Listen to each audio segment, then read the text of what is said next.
Students, हमारे सामने में ये चैप्टर है अ लेटर टू गॉड। ये 10th क्लास का फर्स्ट फ्लाइट जो बुक है उसका फर्स्ट चैप्टर है। और मैं आज इस पर बात करने वाला हूँ। इस चैप्टर का थीम क्या है, इसमें जो इम्पोर्टेंट वर्ड मीनिंग्स है वो कौन कौन से हैं, कौन कौन से इसमें पोएटिक डिवाइसेस हैं, और ये एक्चुअली में कहना क्या चाहता है चैप्टर, और क्वेश्चन आंसर इसके क्या है। इन सारी चीज़ों के बारे में आज मैं बात करने वाला हूँ।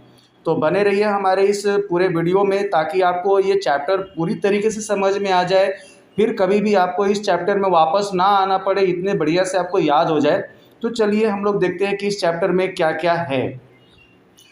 कहते हैं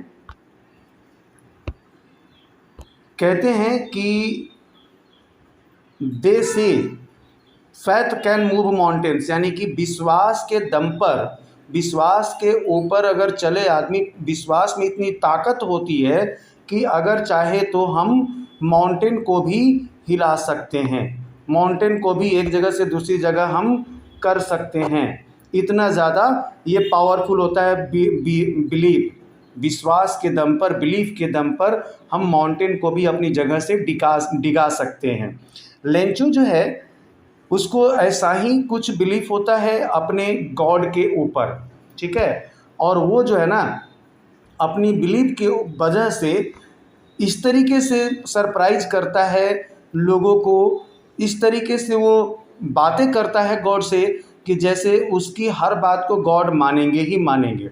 चलिए, एक और बात यहाँ पर देखने के लिए मिलता है क्या कि हम लोगों के समय में, अभी के समय में बहुत सारा मीन्स है रुपए पैसे भेजने के लिए एक जगह से दूसरी जगह पर। आजकल तो डिजिटल ट्रांजैक्शन होते हैं, हम लोग मोबाइल के थ्रू ही, यूपीआई के थ्रू ही एक जगह से दूसरी जगह पर पैसे भेज देते हैं। लेकिन ये जो है ना, ये फॉर्मेट है, पहले मनी ऑर्डर होता था, जो पोस्ट ऑफिस है उसके थ्रू पैसे भेजे जाते थे। तो ये फॉर्म भर करके और पैसे पोस्ट ऑफिस में जमा करने होते थे, और इसके थ्रू जो है ना एक जगह से दूसरी जगह पैसे चले जाते थे। तो आइए अब हम चलते हैं, सबसे पहले आपको थोड़ा सा पहले चैप्टर में लेकर के चलते हैं, क्योंकि उसके बाद में अगर आपको बताएंगे इसका थीम तो बहुत ज़्यादा बढ़िया तरीके से आपको और समझ में आ जाएगा। तो मैं लाइन बाय लाइन आपको शुरू करता हूँ, या फिर मैं आपको, ठीक है, लाइन बाय लाइन ही चलते हैं।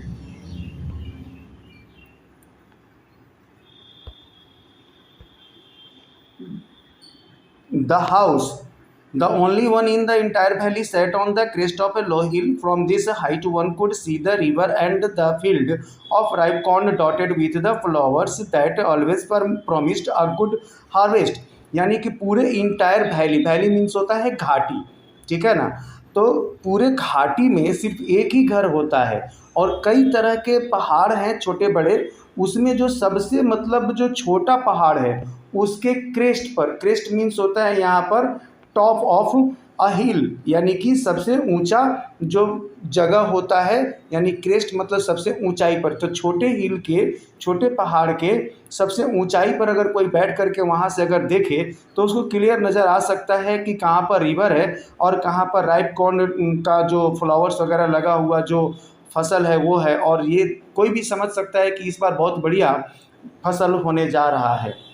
The only thing the earth needed was a downpour, or at least a shower. Throughout the morning, Lenchu, who knew his fields intimately, had done nothing else but see the sky towards the northeast.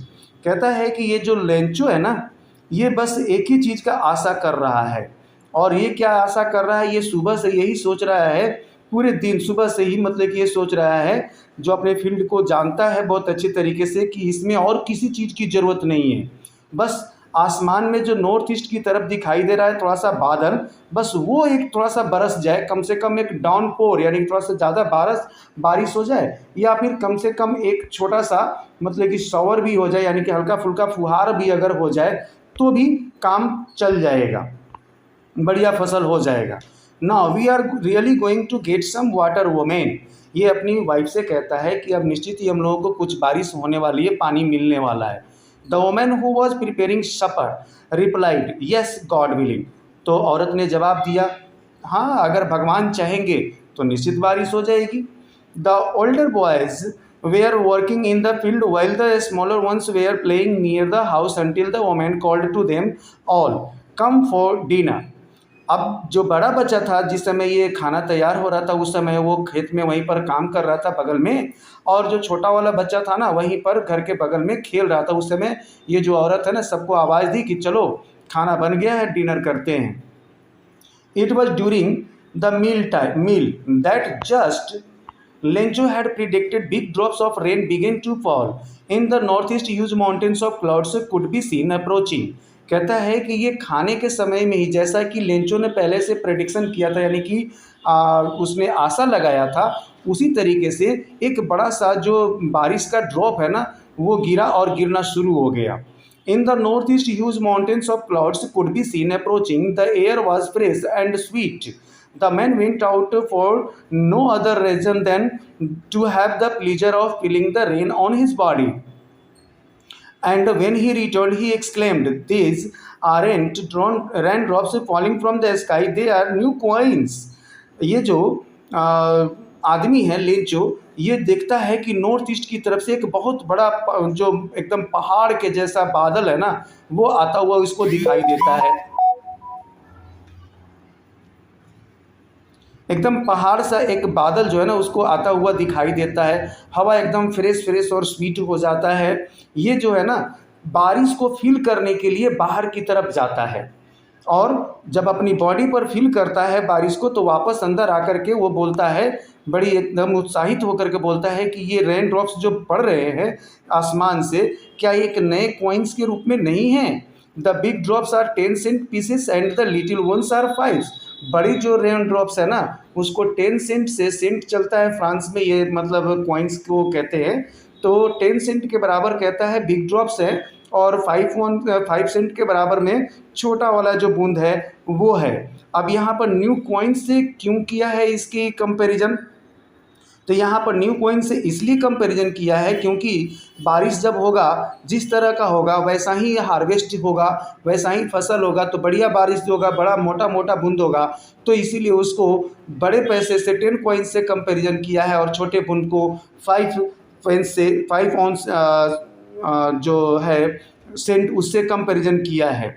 यहाँ पर एक चीज़ और देखने के लिए बात है कि यहाँ पर मेटाफोर आ रहा है, जो पोएटिक डिवाइस होता है, जो पोएट लोग यूज करते हैं पोएम को लिखने के लिए। यहाँ पर मेटाफोर आता है, वो कैसे?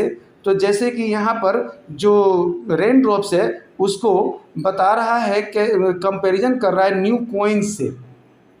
तो जैसे मान लेते हैं कि अगर कहा जाए कि कनॉट प्लेस या फिर इंडिया गेट दिल्ली का हार्ट है, अगर ये मान लो कि अगर कहा जाता है, तो जिस तरीके से हमारे बॉडी में हार्ट का इम्पोर्टेंस होता है कि बिना हार्ट का हम रह नहीं पाते हैं, उसी तरीके से इंडिया गेट जो है ना, दिल्ली के लिए बहुत इम्पोर्टेंस है। वैसे ही यहाँ पर कंपैरिजन कर रहा है न्यू कॉइन्स से रेन ड्रॉप को। With a satisfied expression, he regarded the field of ripe corn with its flower draped in a curtain of rain. कहते हैं एकदम सेटिस्फैक्शन है इसको, एकदम सेटिस्फाइड होकर के देख रहा है जो फसल पका हुआ है कॉर्न, उसको और उसके फ्लावर्स को, जो कि एकदम बारिश के पर्दे से अभी ढका हुआ है। But suddenly a strong wind began to blow and along with the rain very large hailstone began to fall. लेकिन अचानक क्या होता है, बहुत तेज तेज की हवा बहने शुरू हो जाते हैं, और साथ ही साथ जो है ना, हेल स्टॉर्म जो है, यानी कि पत्थर जो बारिश के समय में गिरते हैं ना, वो भी गिरना शुरू हो जाता है। This truly did resemble new silver coins. अब देखो यहाँ पर जो हेलस्टोन है, इसको न्यू सिल्वर कॉइन से कंपेरिजन किया है। The boys exposing themselves to the rain ran out to collect the frozen pearls. अब बच्चों को क्या पता है कि ये हमारे लिए नुकसानदायक है या फ़ायदेमंद है? वो बेचारे इसको इंटरेस्टिंग उसको लगता है, इसीलिए वो जो बर्फ़ के टुकड़े गिर रहे हैं, पत्थर जो गिर रहे हैं ना, उसको कलेक्ट करने के लिए बाहर की तरफ जाते हैं दौड़ करके फ्रोजन पल्स को। यानी कि यहाँ पर फिर से एक दूसरे चीज़ से भी इसको हेलस्टोन को कंपेयर किया है फ्रोजन पल्स से। It's really getting bad now exclaimed the man, I hope it passes quickly. ये कहता है लेंचो कि अब ये तो बहुत ख़राब हो गया, शायद काश ये मतलब कि जल्दी निकल जाए। It did not pass quickly, लेकिन ये जल्दी नहीं निकला। For an hour the hail rained on the house, the garden, the hill side, the cornfield, on the whole valley. The field was white as if covered with salt. अब जो है ना, ये लगभग 1 घंटे के आसपास में पड़ा, पत्थर, और हर तरफ पत्थर ही पत्थर इस तरीके से बिछ गया, यानी कि पूरे घाटी में, यहाँ तक कि मकई वाला जो खेत है उसमें भी, घर पर भी, हर जगह पर ऐसे जैसे कोई एकदम यहाँ से वहाँ तक हर तरफ एकदम नमक ही नमक, उजला उजला एकदम कोई उड़ेल दिया हो, उस तरीके से वाइट वाइट नज़र आता है सभी जगह पर। यहाँ पर भी जो हेल स्टोन है उसको साल्ट से कंपैरिजन किया है। Not a leaf remained on the trees, the corn was totally destroyed. अब क्या हुआ, टोटल का टोटल जो है ना पेड़ जो है ना ख़त्म हो गया, एक भी पत्ता तक नहीं रह गया था। The flowers were gone from the plants. Lencho's soul was filled with sadness when the storm had passed. He stood in the middle of the field and said to his sons, "A plague of locusts would have left more than this. The hell has left nothing. This year we will have no corn." कहता है ये जब hello stone पास हो जाता है, जब ख़त्म हो जाता है, तो बेचारा फील्ड में खड़ा हो जाता है और बहुत ज़्यादा दुखी हो जाता है, और अपने बेटे से कहता है, अपने बड़े बेटे से कहता है कि अगर ये लोकस्ट एक बीमारी होता है, कीड़ा लग जाता है इसमें फसल में, कहता है कि अगर लोकस्ट का महामारी भी हुआ रहता ना, अगर प्लेग भी अगर हुआ रहता तो भी उतना नुकसान नहीं होता जितना कि इस हेल स्टोन से हुआ है, कुछ न कुछ तो ज़रूर बच जाता। इस हेल स्टोन ने तो हम लोगों के लिए कुछ भी नहीं छोड़ा है। This year we will have no corn, इस साल हम लोगों को मकई यानी मक्का नहीं रहेगा। That night was a sorrowful one, sorrowful मतलब होता है दुखदाई, वो रात जो था ना थोड़ा सा ज़्यादा एक दुखदाई वाला रात था। All our work for nothing, कहता है कि हम लोगों ने जितना मेहनत किया ये सारा का सारा जो है कि बेकार हो गया, इसका कोई मतलब नहीं निकलता है। All these are no one who can, there is no one who can help us, कहता है कोई ऐसा नहीं है जो कि हमारी मदद कर सकता है। We will all go hungry this year, हम लोग सभी के सभी इस साल भूखे ही रहेंगे। अब यहाँ पर आ जाता है ओरल कॉम्प्रिहेंशन चेक, यहाँ पर क्वेश्चन कुछ आ जाता है जिसको मैं आपको समझाता हूँ, और आपको चाहिए कि क्वेश्चन आंसर खुद से करने चाहिए, किसी से चीटिंग करके या फिर गूगल बाबा की सहायता ला करके आपको नहीं करना चाहिए। अगर आप ऐसे करते हैं तो परहैप्स आपका जो एबिलिटी है कहीं ना कहीं वो कमज़ोर होता है। तो देन मैं आपको समझाता हूँ। फर्स्ट नंबर क्वेश्चन कहता है what did Lencho hope for, किस चीज़ के लिए आशा लेंचो करता है, तो वही एक डाउनपोर या फिर कम से कम एटलीस्ट अ शावर का। सेकंड क्वेश्चन कहता है why did Lencho say the rain drops were like new coins, क्यों न्यू कॉइन्स बोलता है रेन ड्रॉप्स को, क्योंकि रेन ड्रॉप्स के होने की वजह से अच्छे फसल होंगे, गुड हार्वेस्ट होगा, और इसलिए उसे जो है कि न्यू कॉइन्स के रूप में ये बोलता है। थर्ड नंबर क्वेश्चन कहता है how did the rain change what happened to Lencho's field, कैसे बारिश बदलता है और उसके बाद में लेंचो के फील्ड को यानी खेत को क्या होता है। तो रेन जो है ना पहले तो स्टॉर्म आता है, उसके बाद में हेलस्टोन पड़ने लगता है और लगभग 1 घंटे तक पड़ता है, और उससे लेंचो का जो फील्ड है ना टोटली डिस्ट्रॉय हो जाता है, बर्बाद हो जाता है, एक भी फसल नहीं रहता है। वट वेयर चौथा नंबर कहता है what where Lencho's feeling when the hail stopped, Lencho का फीलिंग कैसा होता है, तो बिल्कुल एकदम सैड होता है, एकदम वो बीच फील्ड में खड़ा होता है, उदास होता है, और ये कहता है कि अगर प्लेग ऑफ लोकस्ट भी अगर होता तो शायद इतना नुकसान नहीं होता जितना कि इस हेलस्टोन ने नुकसान किया है। तो इस तरीके से ये क्वेश्चन आपको मैंने समझाया और आपको ट्राई करना चाहिए लिखने के लिए। फिर भी अगर कोई प्रॉब्लम हो तो आप मुझे कमेंट करके पूछ सकते हैं, मैं उसको बताने के लिए हमेशा तैयार रहूँगा।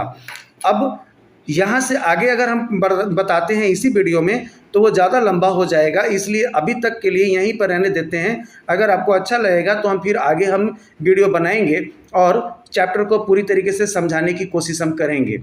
मिलते हैं नेक्स्ट वीडियो में, तब तक के लिए बाय बाय, गुड बाय।